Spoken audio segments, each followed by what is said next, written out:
Hi, this is Angie from Canterbury Trails Farm, and today I'm going to show you how to make a bonnet or a hat for your vintage Cissy doll.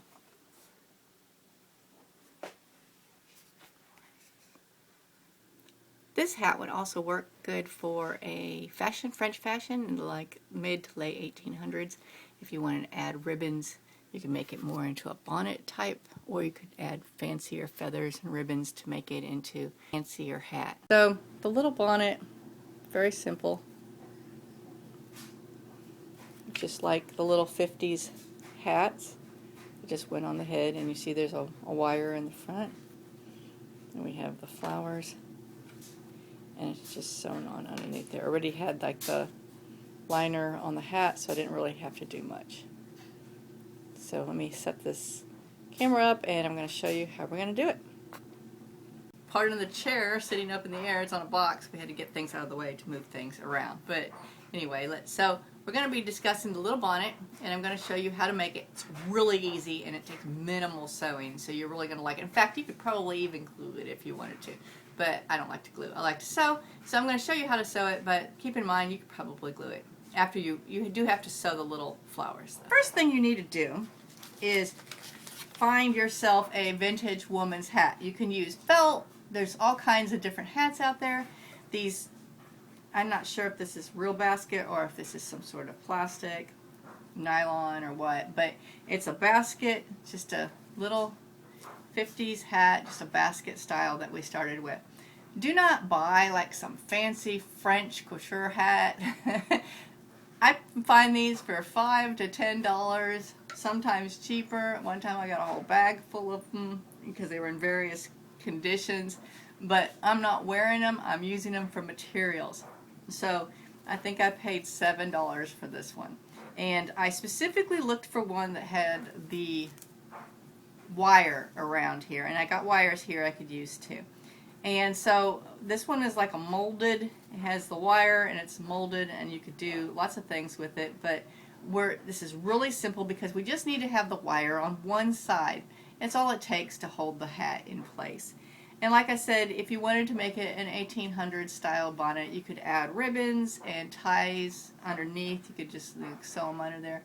But we're doing a 50s style bonnet for the Madame Alexander Vintage Cissy, so no ties, just a little bonnet.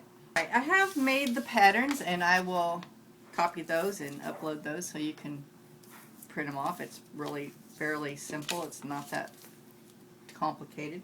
And with the flowers, you need to cut about 20. Sometimes it might take, depending on, there's the margin of error there, but a 20 is good. I am making another dress out of a vintage pattern, and I've bought another child's dress, and I do this often. I like to use vintage fabrics. The easiest way to find vintage fabrics for my sewing is to purchase usually children's clothing or women's clothing, whatever I gotta buy. I don't want to buy extremely rare things. I don't want to buy anything that is going to be like a detriment to history. So I buy things that are plentiful, such as vintage wedding gowns. There's tons of them out there from every era. Children's clothes, tons of them. I'm not going to buy something usually brand new with the tags, something, that's rare, that's French, that's expensive. I'm talking $5 dresses that probably have damage, have the hems ripped out, whatever. But I'm looking for the fabric. I want the fabric. So this was a little red and white dress. I think it was homemade by Mama at home for somebody's little girl. And if I would have chose these fabrics myself, I probably would not have put them together because they're not the same red, and I get real weird about that. But because the fabric was already together in the dress, I decided to make a dress for Cissy out of the fabrics in the dress. So these are from the scraps, and I've cut 10 circles from each one because the dress is going to be like panels of polka dots in red, and so that's what I'm going to do my hat with. So I've got my little things.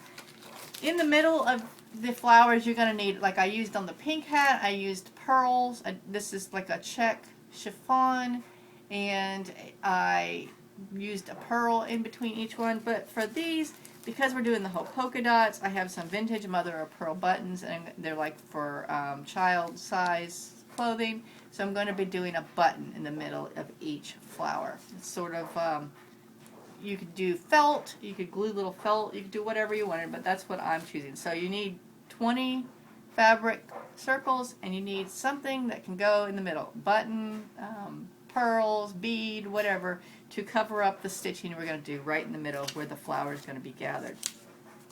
Need your pattern for the hat, and this is great. Like I showed you the feather one. On that one I actually used a felt hat, and then I glued and sewed a combination of those really pretty pheasant feathers. They also came from a damaged vintage woman's hat that I got really cheap, but the feathers was so gorgeous, and it was just made a beautiful hat for my doll, and that doll's name is Flora Rose, and she'll probably be in some other videos. So the first thing you want to do, and I've already cut one because I made the one, so you can get a couple bonnets out of each hat, and I'm also going to get a purse. I'm going to make a purse out of the center part, like a bucket style purse to go with Sissy's dress up there. But today we're going to use this part, and you just want to lay your pattern on there. You can pin it if you want. I'm just going to hold it. The hardest part is just popping through that wire. Usually if you dent it real good, you can sort of bend it back and forth, and the wire will pop by itself.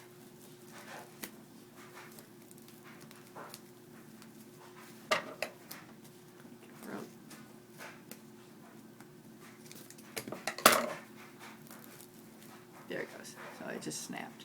So just do a, an initial cut, and then just bend it back and forth. Important thing to do is have fun. Remember that even if you mess up, there's ways of working with it. Okay, I'm just going to cut around my pattern here. And if you want to, you can always err on the side of being a little bigger. You can trim it once you get it off the hat. It's easier to cut once it's off the hat.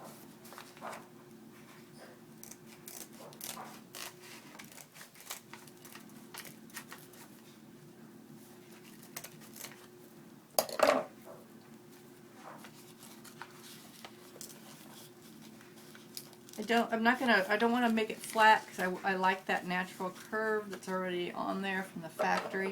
I'm going to just trim this end here. Again, I'm going to get to this wire. Back and forth it here.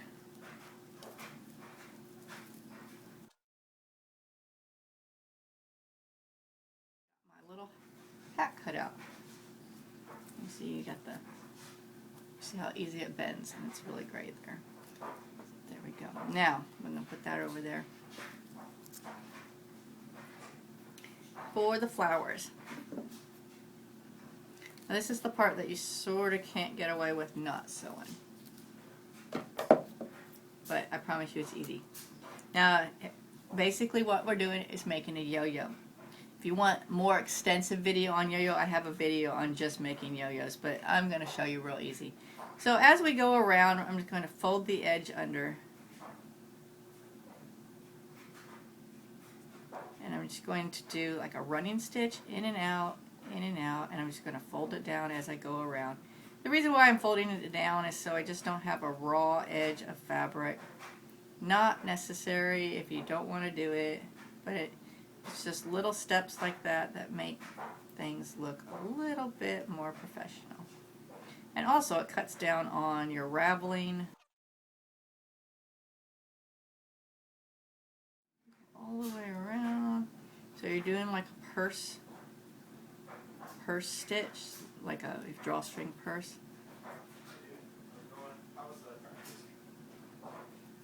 So I'm going to go all the way around the top of the,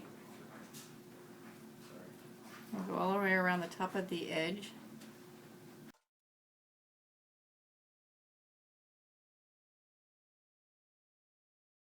Okay, when you get to the end here, poof it out. So it's like a little poof there. And you're just going to draw it up. And you've made like a little yo-yo. Just hold that and fluff it out. Certain fabrics will work better if you don't want to use a big thick fabric. If you're going to use a velvet, make sure it's the thinnest velvet you can find. The chiffon for the pink dress worked beautifully because it was so thin and it was so moldable and just really pretty. Silks work really good. A lot of synthetics work good. The cottons are a little bit thicker, but because I want it to match the dress, I'm just gonna deal with it here. So I'm going to do a couple stitches in and out of the center just to sort of lock that little thing in. Now, here's the flower part. I got my stitch coming out of the middle.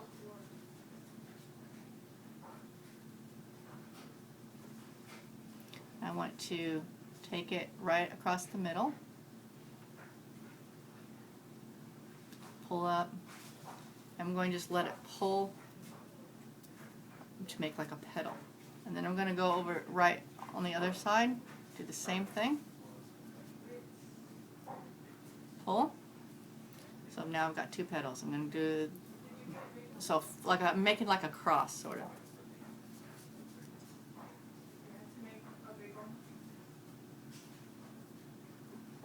Here we go. So we should have 4 petals when you're done.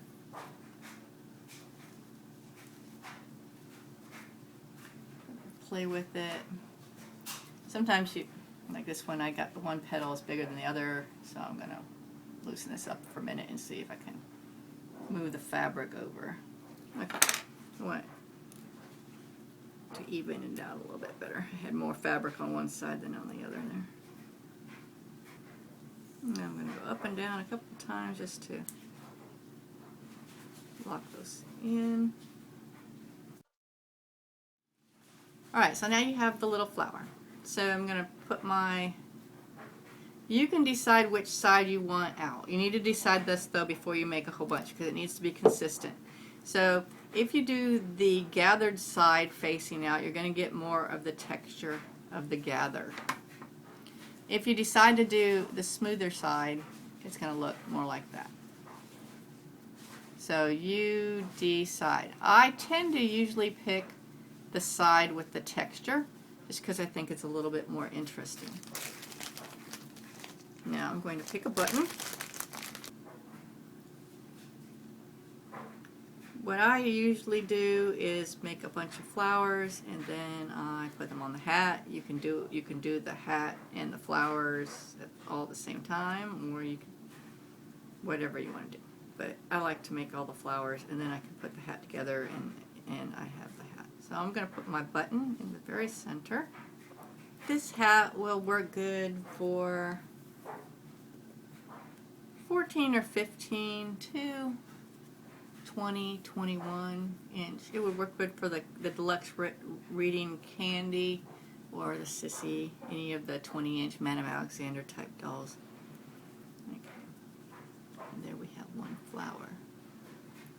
So we're just going to go ahead and I like to start by centering the flower at the, you could either start in the center or down here, and I personally prefer down here because I want the flower to be in the middle of the hat, so I sort of plan around that. I'm making the flower stick out over the edge just a little bit.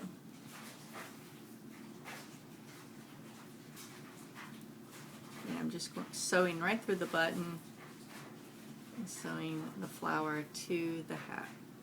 Now since this is a woven basket type, I'm really reaching up a little above where it's at to make sure I'm not sewing on a frayed edge.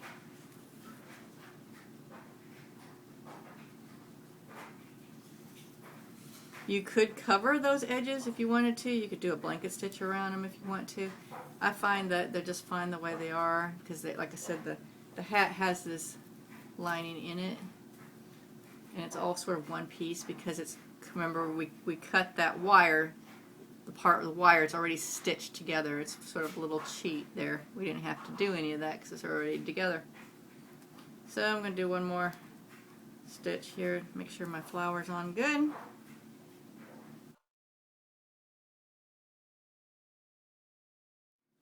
first flower.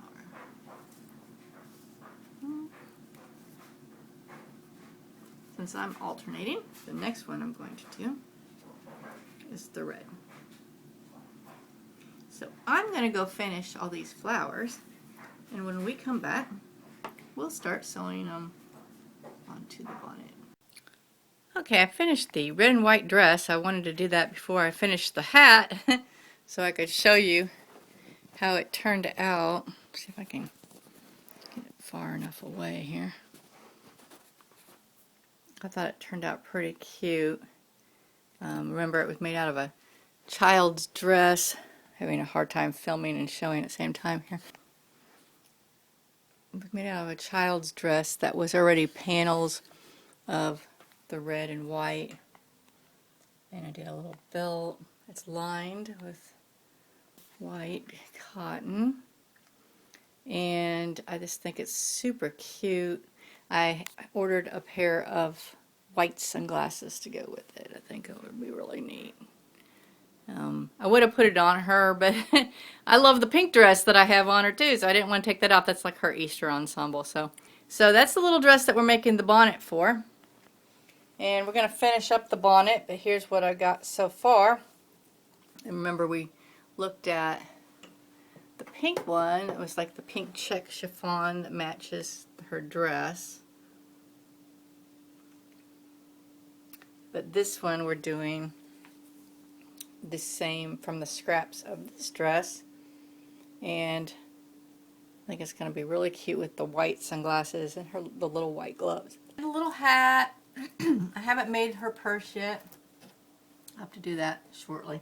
I have been working on, in between working on the hats, trying to make little fashion magazines for using the using pictures I found on the internet of various 50s fashion magazines. This one, I just went online and just Googled 1957 fashion magazine is what I did.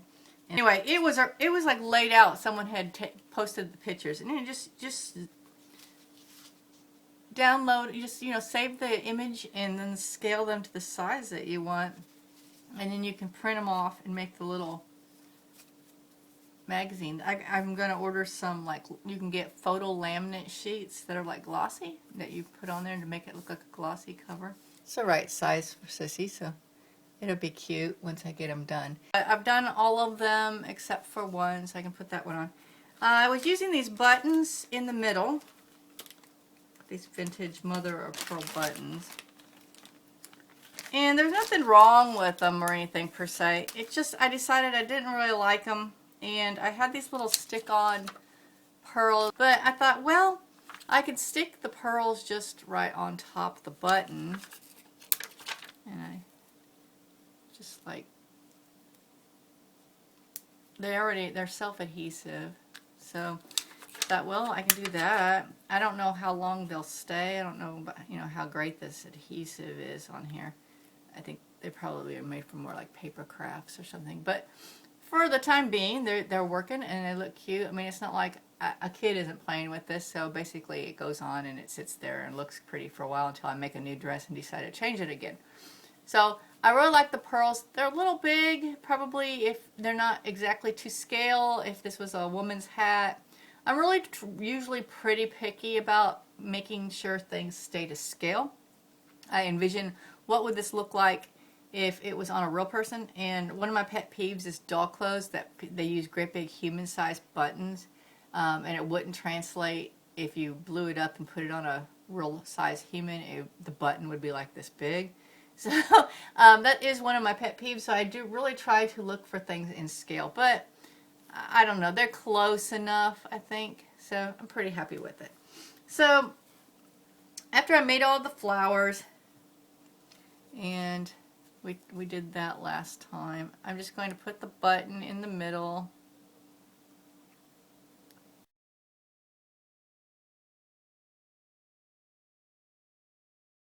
Do a couple stitches because I'm also going to be sewing it to the hat, so it's going to get sewn even more. So just getting that button on there. after I get it in position, I'm just going to sew it directly through the hat.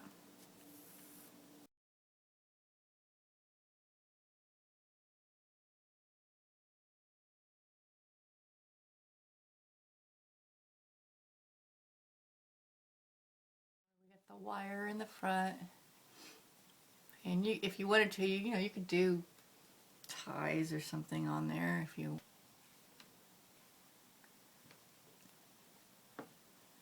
And you can bend that wire just like you would if it was on a human head.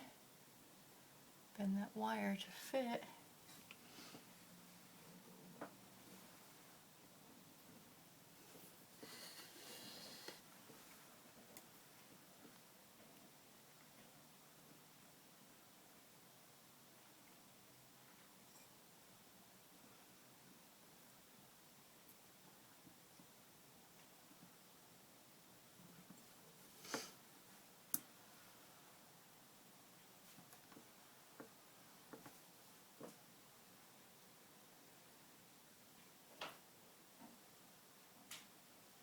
And there we have it.